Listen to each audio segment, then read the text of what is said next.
Swinging a high drive into center field. It's at the wall. It is gone! Costas does it again. It's gone! It's into the bullpen! This game is tied!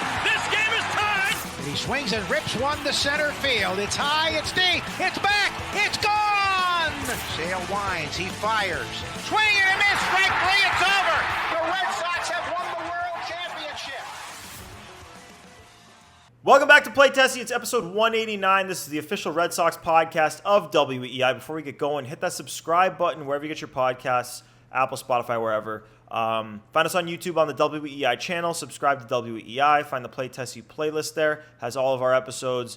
So hit the thumbs up button there on all those episodes. Find us on Play Tessie on all of the socials, especially now because we are here in Fort Myers. We got a ton of content. We did work. And in this episode, we're going to do a quick drop on the Garrett Crochet interview that we got. Met Crochet yesterday. He was nice enough to give us some time today to interview with us. So I don't know. Do we just jump right into this Crochet interview, or any quick comments before we get into it? Crochet, very nice guy. He's gigantic. He looks like a starting pitcher. I feel so safe when he's on the mound. I'm like, okay, we're in good hands, Red Sox fans. Garrett Crochet's out there. Oh, he's got runners on base? Okay. Good luck. I think he's the first guy that we've met, and this is including like Roman, Marcelo, Christian, all those guys, where I see them like, oh, they're younger than me. Garrett Crochet, I would have guessed, was 10 years my senior. He is massive. Yeah. He is so big. In like exactly when you hear like a horse starting pitcher, that's exactly what he looks like. So yeah, that super nice of him to give us the time. Let's just jump right into it. Here's the Play Tessie debut for new Red Sox ace Garrett Crochet. All right, we're here with Red Sox ace Garrett Crochet. Garrett, super excited to have you here, man. Just everyone always asks where you were when you got the news that you were traded here, but I want to hear about what was the rest of the day like that day. Just take me through it. Yeah, so we had all of our furniture in a storage unit in Chicago, so that was like the first thing that we were thinking about. How are we going to get that to Boston? What's Florida spring training going to be like? Luckily, we knew Liam and Christy Hendricks, so they were able to kind of help us out in terms of finding housing. But yeah, I was in contact with a lot of the guys pretty quickly, so that was really cool. It was just exciting though in general. Like I've said in prior interviews, it's like going back to, I say May, but more so June is when I knew it was like a real possibility of getting traded. Finally having those questions answered, it just gave me a sense of security.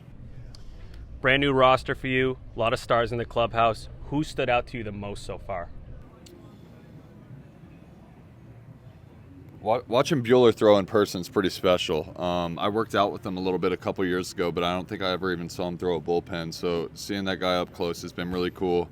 From a hitting standpoint, like a lot of the guys, like I already knew what they were capable of in terms of Bregman, Story, Devers. But seeing Masataka up close has been pretty special. He gets his swing off so fast.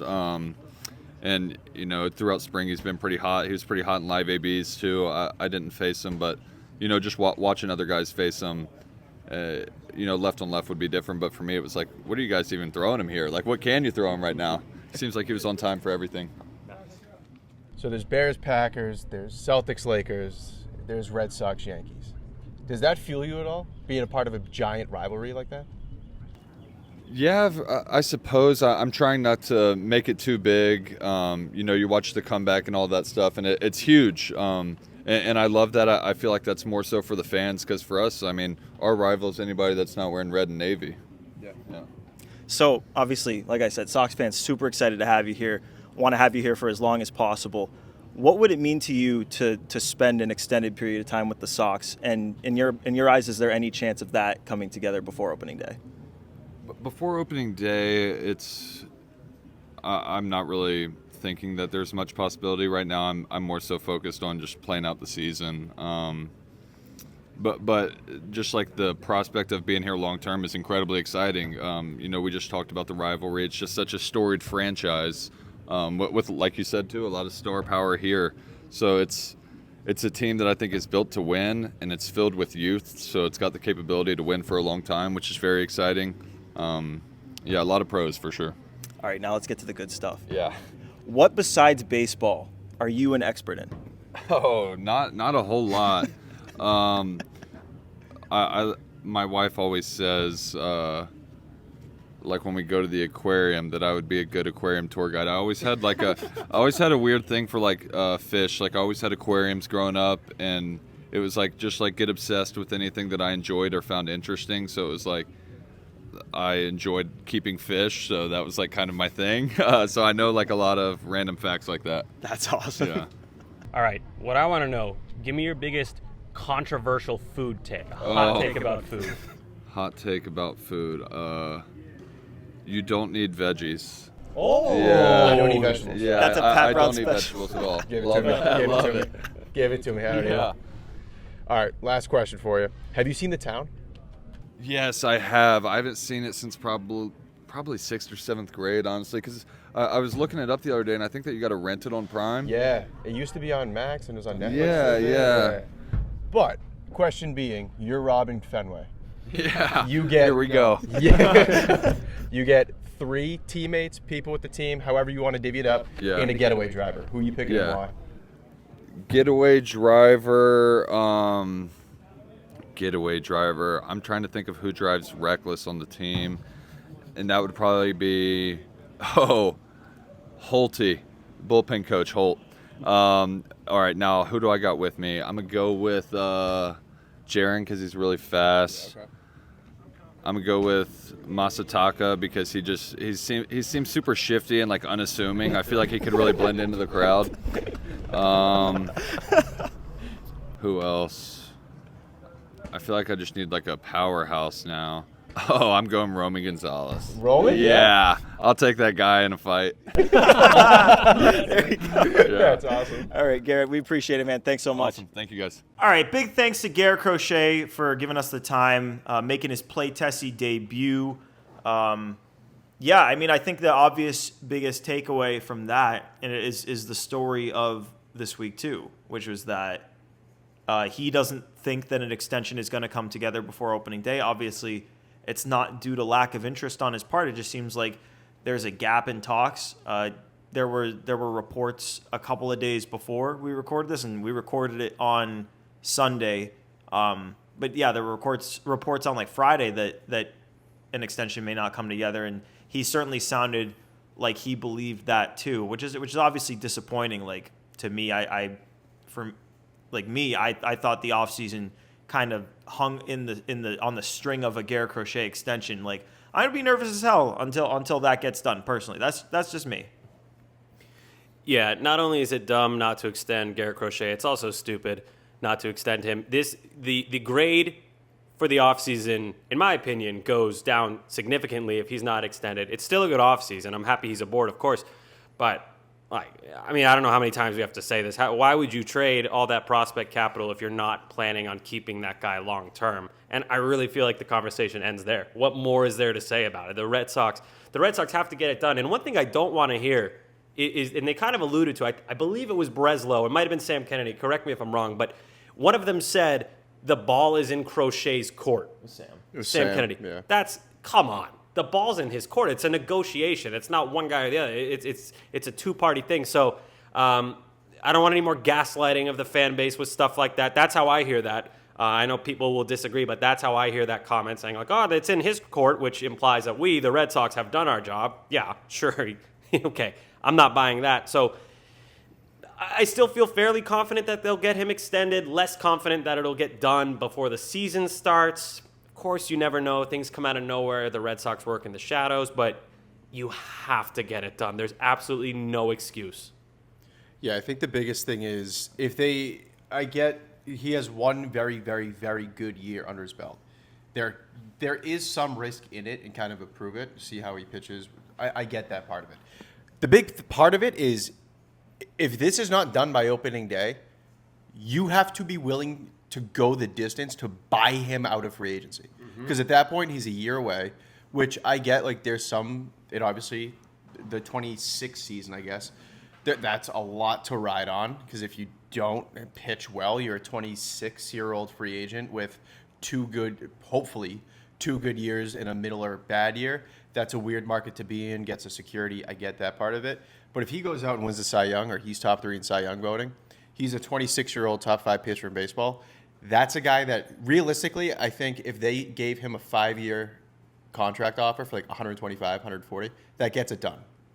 Right now or after the season, you think? Right now. Right, now. yeah. I think because you get the 3 years of free agency, he hits open market again at 30. I think that's a fair deal both sides.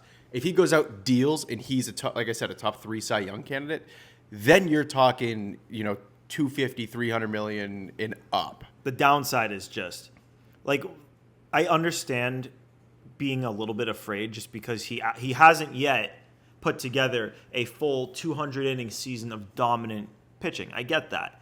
But the downside of not getting it done, and it's immense. Pat just said it. And it's just a little bit frustrating because when they traded for Crochet, one of the biggest reasons why I was so excited about the prospect of trading for him is the whole extension thing, because he's open to it. And he said as such last year, he said as such this offseason.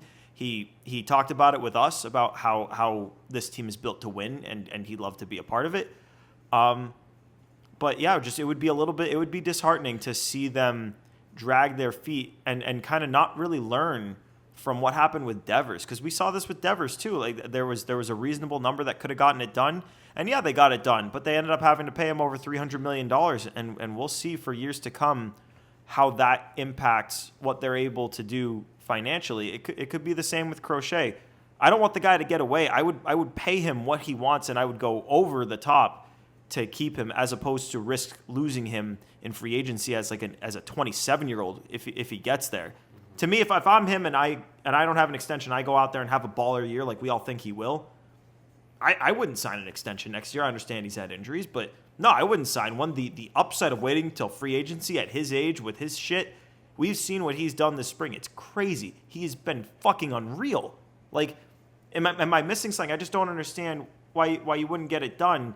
And I don't want to. I hesitate to put any of it really on Crochet just because he's expressed such a willingness to talk when so many guys in his position wouldn't.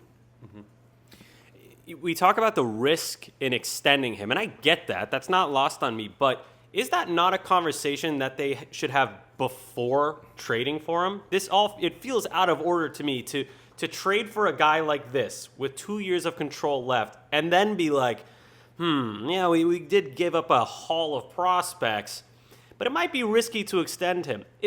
That should have been the conversation long before the trade. If you're trading for him, it should be with the thought of we're going to extend him. I feel like this conversation is unbelievably simple. It does not have to be complicated. And I agree with you, Gordo. I would give him what he wants. I'd overpay. Hate that term. The price is the price. But I'd give him what he wants. It's just, again, it's so simple. And that's why it's frustrating that he's not extended. And you know what? Maybe they get it done anyway. Like we talked about this together as a group, but like Crochet, it was they're not really in on Crochet, and then they got Crochet. Mm-hmm. Bregman, it was they're not in on Bregman. They've moved on. It's going to be Arenado, and then it was Bregman. So yeah, at the buzzer, this could get done. But to me, the maybe the example of a deal that a team wouldn't necessarily want to take to the buzzer is the one with your opening day starter, because it's not like they're going to, like the Yankees negotiated with Aaron Judge up until the wire of the game of opening day. You're not going to do that with your starting pitcher. Yeah, I mean, I literally have nothing to add to that. It's simple. Extend the guy, and if you don't, why the hell did you trade for him in the first place? It's insane. Then the only very, very unlikely reason that it could be okay to not extend him is if they win the World Series in the next 2 years, which, you guys seen the Dodgers? Yeah, I think my big thing right now, I think the biggest difference between now and a year from now, aside from dollar amount, obviously, is there for sure right now is a number. Like Garrett has a number that he's willing to put pen on paper, and they're not meeting it. Next year, if he's dead set on free agency, which he very well could be if he balls out next year, you're now throwing numbers at him, praying you can get high enough for him to forego free agency. And that is so incredibly risky, because look at how the Blue Jays have just completely fucked the Vlad situation. Vlad situation, somehow, some way, the Astros did not extend Kyle Tucker within the last 6 years. They have to move on off of Kyle Tucker. Like, there are guys who, once they hit, like their peak, their prime, they're really going, they want as much money as they can get, and that's going to come via free agency. And a year from now, it's hard right now to get him under contract because you're not meeting his number. Next year, it's going to be hard because he has the prospect of free agency less than a year away, and he's going to make whatever you're offering him or more. And it's not a good spot to be in. It's a really, really bad spot to be in, and I hate that it's coming down to the wire. I'm with you guys. They, unfortunately, have a knack for kind of dotting the I's and crossing the T's at the finish line or, like, right before things really are all said and done. I hope this is another one. I just hate that it's gotten this far and there's no closure on it. Yeah. And we knew when we asked that question that this was going to be the answer. So it's not like that came as a shock to us. But, I mean, obviously, so it wasn't like it was a super disappointing thing to hear in the moment. It was what we expected. And the rest of the interview was awesome, and he was super generous with his time to give us the interview, which was super cool for us. I mean, that's the guy that we were begging them to trade for months before it happened, and it was super exciting. One of my favorite episodes of the offseason was the Garrett Crochet reaction podcast. So to have it come full circle and get to speak to him at spring training was really cool. But, even though that aspect of it may not be exactly what we wanted to hear, let's talk about the vibes at spring training as a whole. Sammy, with you especially, because we were there last year, and I would say that the vibe this year was different. Like, the vibe last year, incredibly upbeat, incredibly loose. Guys were in a great mood. They were excited to get the season started. People were joking around. This year, to me, people were still in good moods, but it definitely felt more business-like. Like, it's go time, and guys were doing their business, and they were, a lot of them were super generous to do interviews with us, and we're excited to drop those for you guys. We'll figure out a schedule for all that, and probably won't tell you. You'll probably just have to get them when they drop. But I mean, tons of guys. But let's get the vibe check first, Sammy. Do you agree with what I said? Yeah, business-like is a good way to put it. There's just a different vibe inherently when you're with a team that you think can contend, legitimately contend. And, there's holes on this team. There's a lot of question marks. We've been talking about it like crazy. But last year when we went, a lot of coping. I'll speak for myself. I was coping so hard. I'm thinking, what if this guy has a breakout season? What if that guy has a breakout season? What if this guy comes back from injury? This year, like we've said before, plan A and plan B, and in some cases plan C, they're pretty good. So I feel really good about this team. It's tough to put your finger on it. It does feel more business-like. The guys felt more enthusiastic rather than just like, oh yeah, spring training is light. Like it feels like they're ready to play baseball games. Like you could tell, like they're going to Mexico soon as we drop this, and they're like, yeah, we're going to Mexico, but like you can tell they're ready for Texas. They want the rubber to hit the road, and they're ready to go.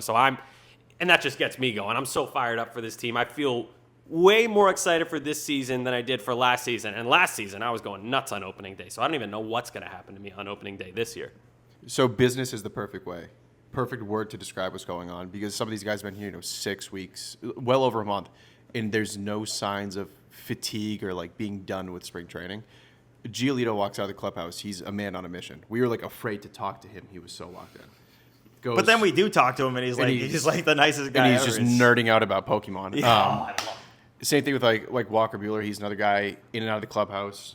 He is straight faced. He's going out, throwing his pens, helping the other guys, coming in and just going about business. Everyone's doing it, and I think that's the biggest thing for me is seeing like this far out of kind of like the same monotonous kind of routine. Like it's spring training game, lift, workout, pitch, whatever. Everyone across the board is locked in, and then it's like, we're getting guys either before their workouts and everything or at the end of the day when they wrap. Like, when they're there, they're just A, B, C. D. They're flowing, they're going, and I was excited before. I'm more excited now. You mentioned Walker Buehler specifically. So we tried to get Walker Buehler. He was busy. That guy, that guy's a motherfucker. He was locked in. Another guy that just makes me as a Red Sox fan feel so much more confident. His attitude when he was like, no, like yeah, maybe we'll do an interview. I was like, Crochet said it too. Like we asked who he was what did we ask him? Who he's been super impressed by.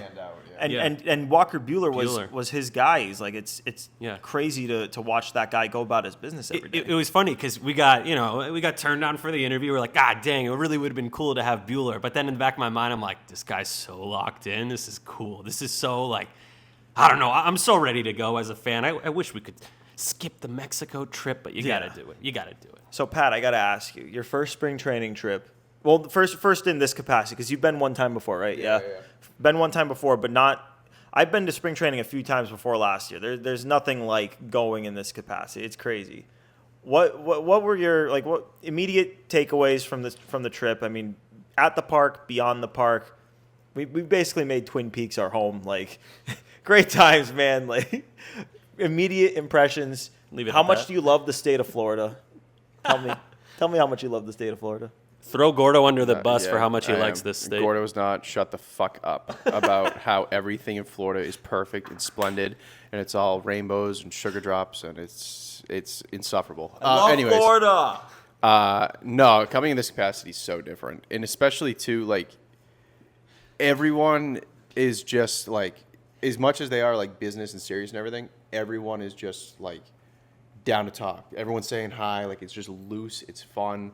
And it's the best time in the world. Like, coming down here, these guys, they're not in the season yet. Like, they're getting to that stretch where it's, a week before opening day. They're ready to go, but they're still out about talking, doing everything, and it's awesome. And I think my biggest takeaway personally, the backfields are so much bigger than I ever envisioned. It is so big. They're huge. Also want to add that, speaking of big, Aroldis Chapman is a mammoth of a man. He's not only tall, but he looks like an NFL player. And when he was doing his long toss, he sailed a few throws. I thought I was going to die. That was scary. Oh my God, throws gas. Also, Richard Fitz, funniest guy on the team by a mile. We were joking around with him. Then we go to eat in the media room. They cut to the dugout, and you see Richard Fitz clearly cracking jokes to the teammates, and they're kind of looking at him like, and he's just he's cracking up. His ass off, yeah. He's great, yeah. If you're a Red Sox fan getting into this team, Richard Fitz is a guy that you should root for. He's great. Dick Fitz. Other biggest takeaway, I don't know how I forgot this. Christian Campbell is a top 5 nicest person I've ever met in my life. Oh, he's so nice. Christian Campbell, every time he walked by us, would stop dead in his tracks. How you guys doing? How's your day going? And we talked to him for 5-10 minutes. He'd go off on his way. 2 hours later, he walks by again, stops, talks. Like, he's just the nicest kid in the world. I cannot wait for him to be on the Major League roster. Such an easy guy to root for. Yeah, cannot come fast enough. Yeah. So let's recap. What do we have for people? So you had the Crochet one today, and this is in no order because we haven't discussed the order or when we're going to post these.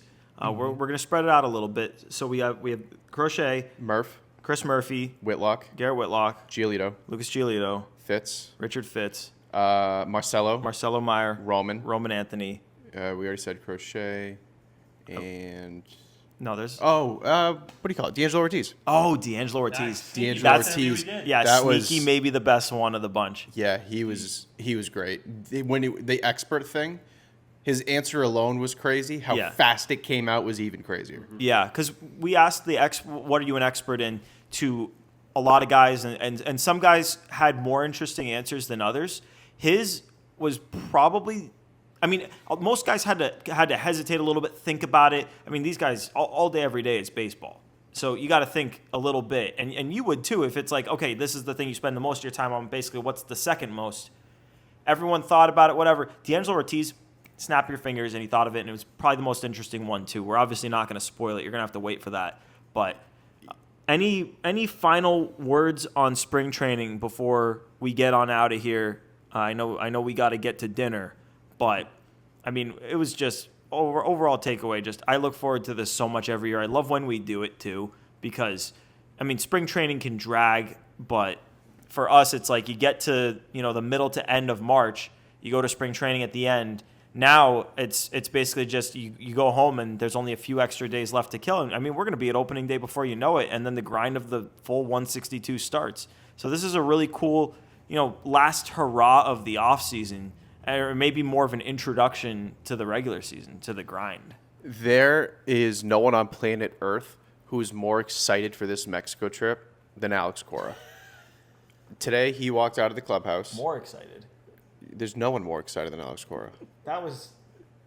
He was being wildly sarcastic. That was sarcasm. Oh, okay. Yeah. That was wild. All right, Gordo's too much sun. We're all Too much sleep sun, deprived. yeah. We're all very sleep deprived. The humor is there's missing us. It's No one more excited for this Mexico trip than Alex Cora. Came out today. What's going on, boys? Daps us up. We go, you ready for Mexico? And he goes, ooh, Mexico. Woo! And with a straight face, no smile. He does not want to go to Mexico. My biggest takeaway is never, ever, ever forget sunscreen when you're in Florida. Oh, my God, yeah. Pat probably got it the worst. Good opportunity to show off the biceps and the triceps. This isn't even bad. He was so much worse. Every person we interacted with for the last few days has just been like, hey, man, you're really sunburned. And it's great because I'm also really sunburned, but you're so sunburned that it kind of takes the spotlight off of me. So I appreciate you taking the bullet. Yeah, so the first day we were there, we did not bring sunscreen, which is incredibly stupid. For the record, the reason we didn't is because last year there was sunscreen in the media room. This year we get there and there's no sunscreen there, and it's like, okay, well, we'll try to spend the first day mostly in the shade, and we'll probably be okay, and we're not. Yeah, so we didn't have sunscreen, and I was like cognizant of it. I was looking at my arms, and I was like, okay, good. Like all day long, I was checking in like intervally. That's a word? In intervals. And then the very last person we talked to, I think the last person honestly who was at the facility was Chris Murphy, and within 30 seconds of saying like, hi, what's up, whatever, he goes, dude, sunscreen tomorrow. And I go, Yeah. What? Somehow in the 3 minutes between I had just recently checked, I was neon. It was so bright. And I was like, I've been checking all day. He's like, there's no way. You are so red. And then you guys are fucking bullying me on Twitter for having red arms. Not just us. Everyone. If you want to see the best picture of Pat's red arms, the picture of us talking to D'Angelo Ortiz, it's absurd. Yeah, it is ridiculous. It's worse, too, because my sleeves on my shoulders are kind of, like, rolled up a little bit. So there's such a definitive line from pasty Irish white to neon red. We also did all of our interviews, other than one, seated. So now everyone can see my weirdly shaped body with very short legs and a very long torso. Right? It all adds up. Wait, look at this. Look at this sitting next dude, to Sammy. Do you see this, Pat? I didn't even notice this. I'm slumped. I'm shaped. I'm a little shaped slumped too, but look I'm at shaped bizarrely. Here, I'll sit up straight. Long torso, short. Then look at my legs. I got little like twig legs and then long torso. I should have been a swimmer. All right, we're gonna wrap it on that. I'm on like 4 hours of sleep. So Oh yeah, bear with me. we're tired. But appreciate you guys tuning in. Episode 189 of Play Tessie. Remember, subscribe wherever you get your podcasts. Odyssey, Spotify, Apple. Subscribe, rate 5 stars. Find us on YouTube on the WEI YouTube page. Subscribe there. Hit the thumbs up on the videos. And find us on the socials at Play Tessie on both Twitter and Instagram. We're going to be having so many social videos coming out soon. So keep an eye on those pages. Keep an eye on your podcast feeds for these interviews. We'll be dropping them. But till then, we appreciate you guys tuning in. Episode 189 of Play Tessie. Thanks for tuning in. Peace.